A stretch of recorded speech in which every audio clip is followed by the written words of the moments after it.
That tradition feels so alive. Summer rhythms blend with the fire.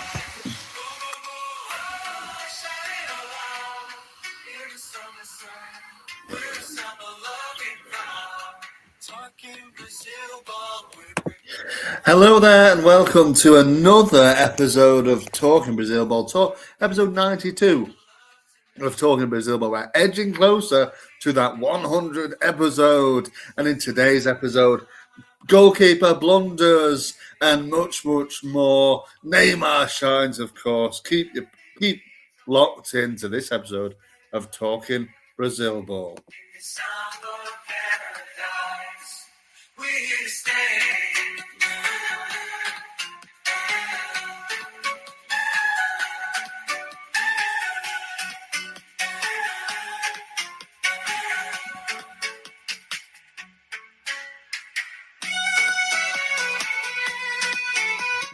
Enough of that then, and I butchered the opening up there, but nevertheless, there's plenty to go on in this episode of Talking Brazil. But like I said, we're edging closer to number 100. So 92 today. Nonchalant Neymar, I've called it.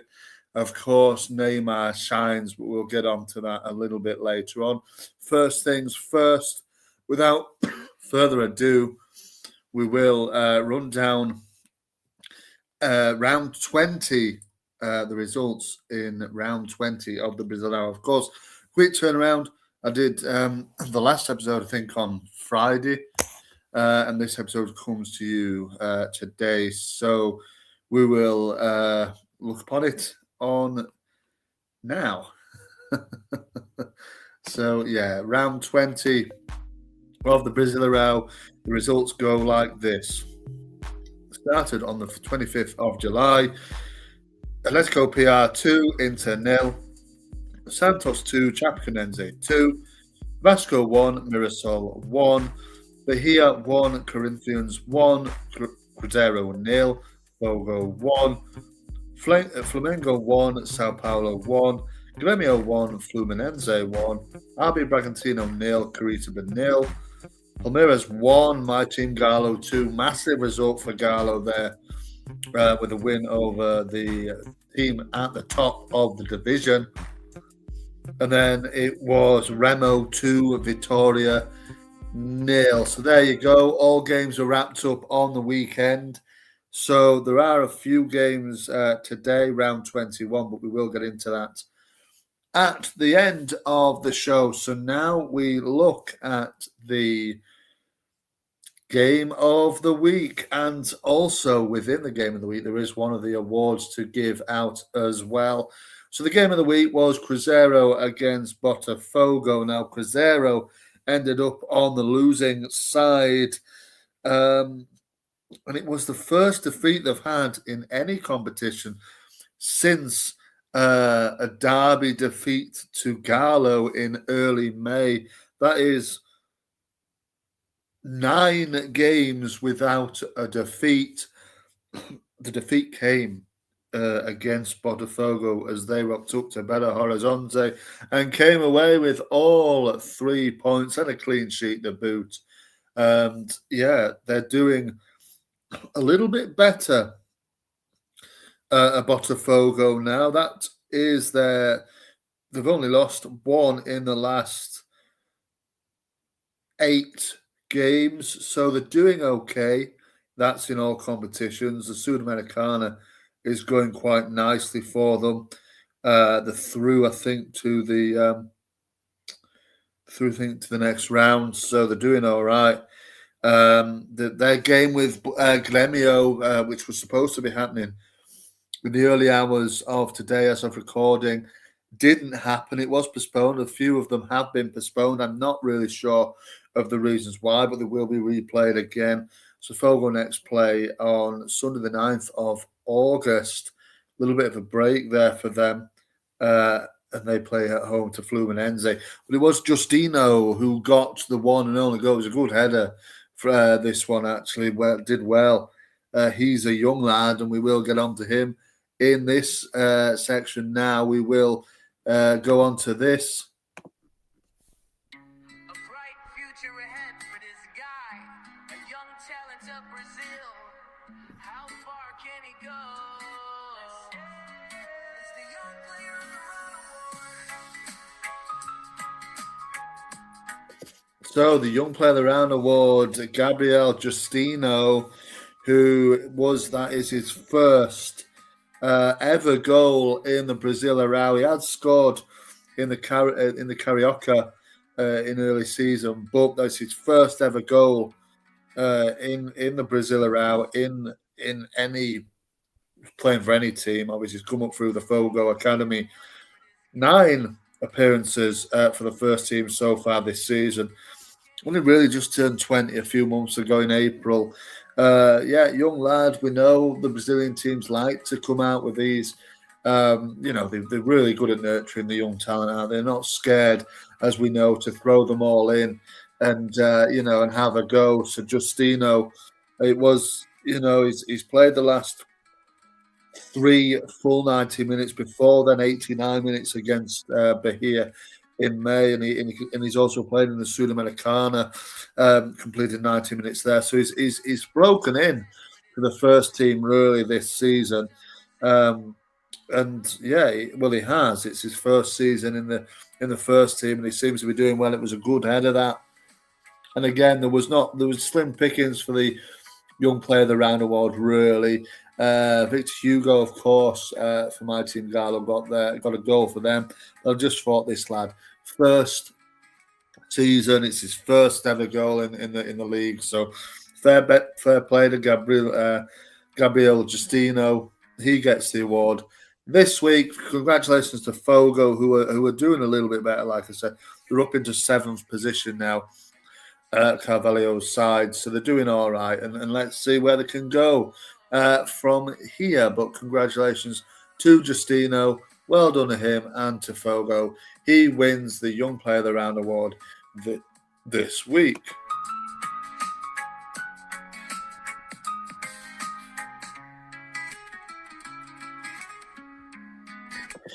Moving swiftly and quickly on, then, that was the game of the week.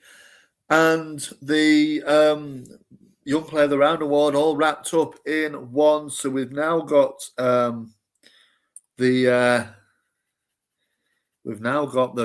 goal of the round to give out, and this was a corker.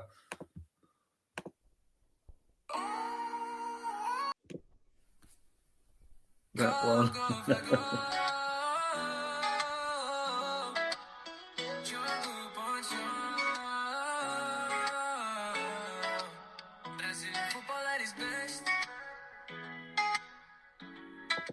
So this was Brazilian football at its best. It really was a fantastic effort. This, from the Corinthians, man, the Corinthians left back, Fabrizio Angeleri, the 32-year-old Argentine defender, obviously played in Spain, came to Corinthians last February, and that was his first ever goal for Corinthians after eight league appearances so far this season. He's a older player, obviously at 32. But, he came up with such an amazing goal here. Obviously put Corinthians 1-0 up in the early stages of their game against Bahia. Bahia did come back. Durant, the centre-back, equalised the game in added time in the first half, and that's how it ended. Ended 1 apiece. Rosario Ceni's men, on a fairly healthy run. 4 games undefeated now. They're always a bit of a tricky customers over here. You don't quite know what you're going to get from them. Corinthians handle them okay. Corinthians are in 9th position. Bahia sit in 6th. Corinthians 3 points behind their opponents the other day. At the moment, this was a wonderful goal. He took the ball just outside the area and he absolutely thundered it into the net. With his right foot. It was a really, really there was no beating that. There was no beating it. When I saw it, I thought, yeah, that is absolutely the winning goal of the goal of the round. We won't do any awards at the end of this month. It is the end of July already, but it's only just started again. So we'll leave the goal of the month and all the rest of the awards of the monthly awards to the end of August. That gives them a little bit more time to play and accumulate some goodness, as it were. But Angeleri, great goal. Fernando Nice, obviously, is back in Corinthians now, appointed in April after Donival Jr. left for Sao Paulo. Well, he got sacked, then he's reinstated in Sao Paulo. They're doing okay. Corinthians probably should do a little bit better than what they are doing, but they're not doing too bad. The likes of got some big names there for the league. Lingard and Depay and Yuri Alberto and Rodrigo Garro as well. There's some big names, and they probably should do a little bit better. The young lad Breno Bidon is well liked by a lot of people around Europe as well nowadays. So, yeah, for me, they should be doing a little bit better. But goals like that, and goals from Angeleri like it was, then they should shoot up the table pretty soon. But that's the goal of the round award. Well done to him. Well done to Corinthians. They got a point, didn't they? But everything was shared in Bahia, wasn't it? But there you go.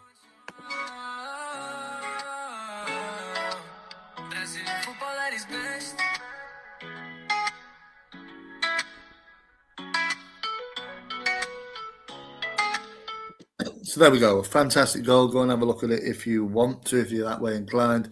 But we will move swiftly and quickly on, as I always say, to the last award of today's episode.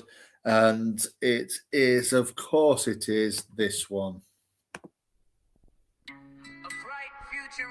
It's not. It's this one. I always get it wrong, don't I? This one, of course, is the player of the round.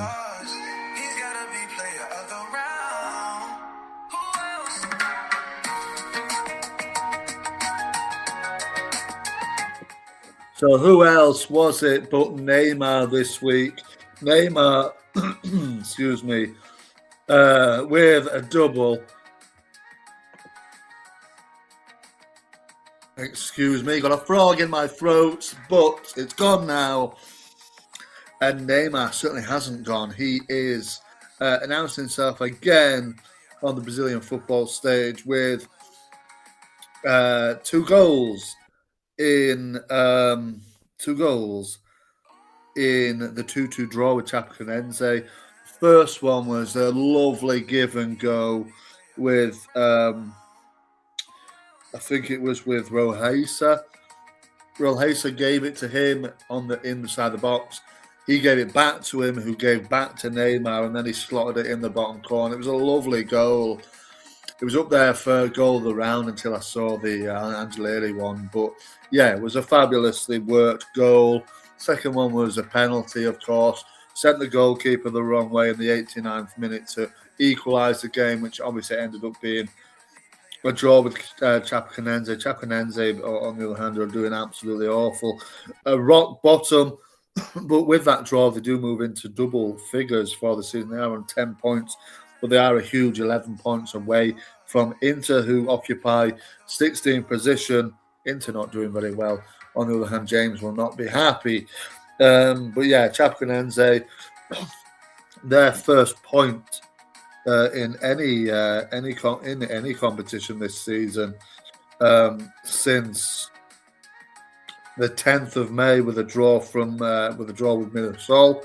So they're not doing well at all, upset for relegation. Mirassol 10 points ahead of them in 19th position, just a place above them. We're talking about Neymar here. Fabulous, cameo from him there, and he's doing okay, really this season. Obviously, had a poor World Cup. He's got 6 goals in 9 games for Santos. this season.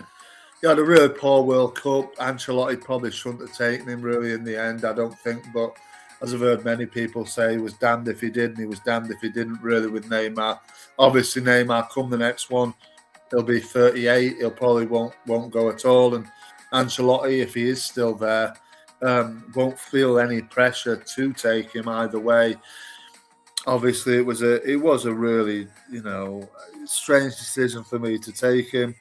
He ended up with one goal on the tournament. Obviously, the consolation penalty scored in the very late stages. I think it was like the last touch of that Norwegian defeat, and he's always he's creating headlines wherever he goes, isn't he, Neymar? Whether it's good or bad, hasn't really set the world alight since he came back to Santos in January of 2025. Has he 19 goals though, which excuse me, isn't too bad really, of 45 appearances.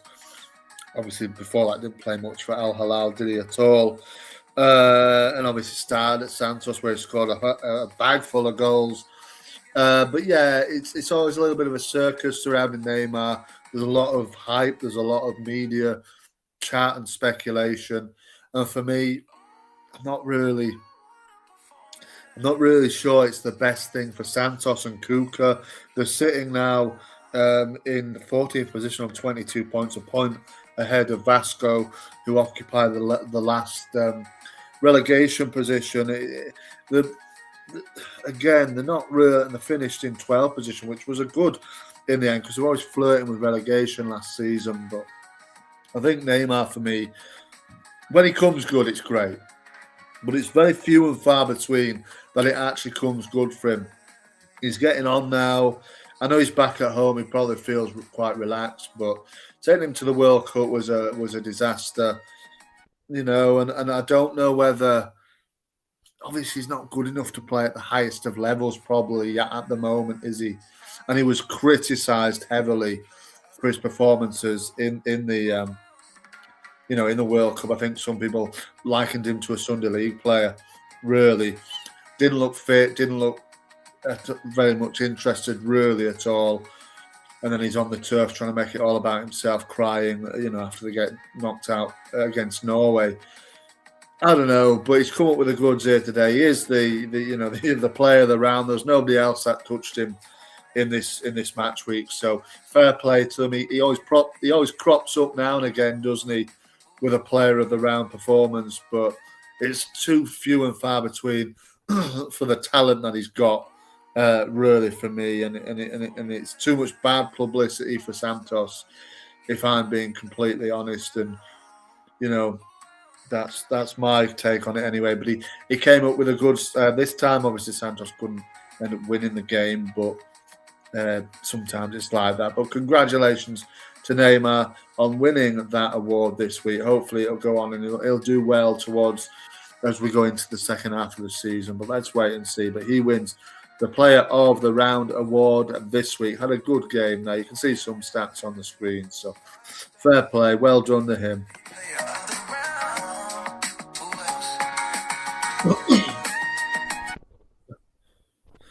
So there we go. Enough of that one then. Enough of Neymar talk. And we're on to looking at round 20 of the Brazilian Serie A, which is happening tonight as of recording.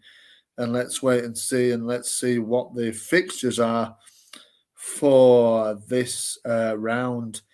Bear with me a second. So here we go. Like I said, a few have been postponed. There's a Galo and Red RB Bragantino, Fogo against Grêmio, Chapecoense against Vasco, and Sao Paulo against Santos. All four of those games are no longer being played. They were due to play in the early hours of this morning in England. So there's 6 games. Inter against Flamengo late this evening, and of course Mirassol as well against Remo. The basement battle between the two of the 4 teams in the relegation zone. Currently, tomorrow morning, early doors in England, Flu host Bahia and Vitória host Palmeiras. And then 11:30 kickoff in the night time is Corinthians against Atletico PR. And then on Friday, the 31st of July, early morning in England, it's Curitiba against Cruzeiro. So there's 6 games. Obviously, those other 4 games will get played whenever they get played, and then there's a break for a week, and then they resume again on the Saturday, the 8th of August, with round 22. So there's 6 games. We will look at on the weekend, probably on early next week. Maybe let's wait and see how it goes. But I'm going to go with Mirasol against Remo. I haven't looked towards the bottom end of the table really a great deal this season, it seems. So, yeah, I'll go with Mirasol and Remo. 19th against 18th. There's a 1 point in it. Remo are above Mirasol at the moment. Mirasol had a fabulous season, of course, last time out. This time it's proven incredibly difficult. They obviously have the Libertadores as well, which I think they've been knocked out of actually. So yeah, I'm looking at it. I think they're still in the group stages, so they've still got a few games to play. They are currently in. I think they're currently bottom of their. No, they're second in their league, so they've done all right with Llanos always ready, the Bolivian side, and LDU de Quito, the Ecuadorian team. They've done all right. They've got 12 points. They're heading towards the. They lost to Llanos last time out, but if they can beat Quito, then they're heading towards the next round. So maybe they hang the hat on that, but they won't want to get relegated at all, will they? Rafael Gunanes had a fabulous season last season, won our manager of the award as he did for the league as well.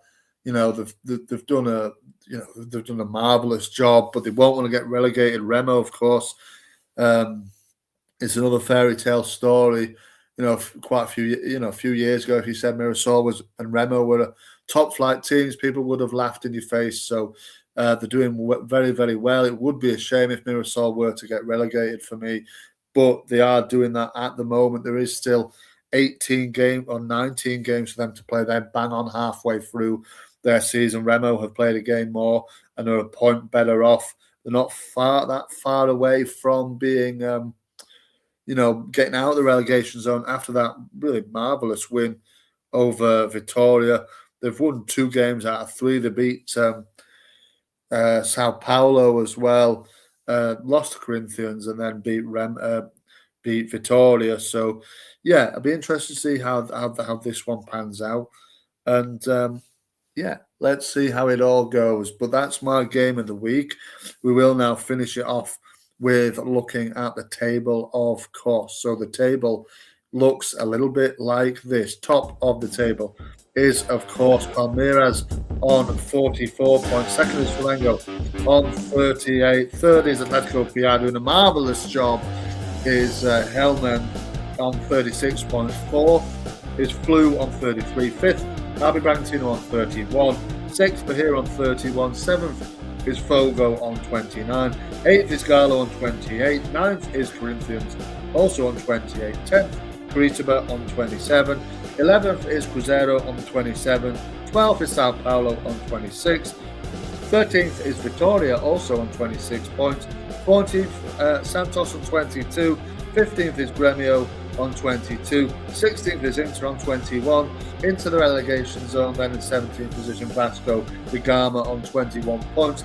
18th is Remo on 21. 19th is Mirasol on 20 points. And bottom of the pile, like we said, way behind everybody else, is Chapecoense on 10 points. So there you go. That's it. All wrapped up for another episode. I will be back probably sometime on the weekend or early part of next week to round up match day 20, of course, the completed match day 20 of the 2026 edition of the Brazilian. Until then, enjoy the football. See you on the next one. Adios. Bringing the passion from every town. Let the world be filled with love tonight. Sway to the beat, make you feel so right. Summer, summer vibes, we're dancing in the heat. Go, go, go. Can't be beat, up in Brazil, go spreading love in air.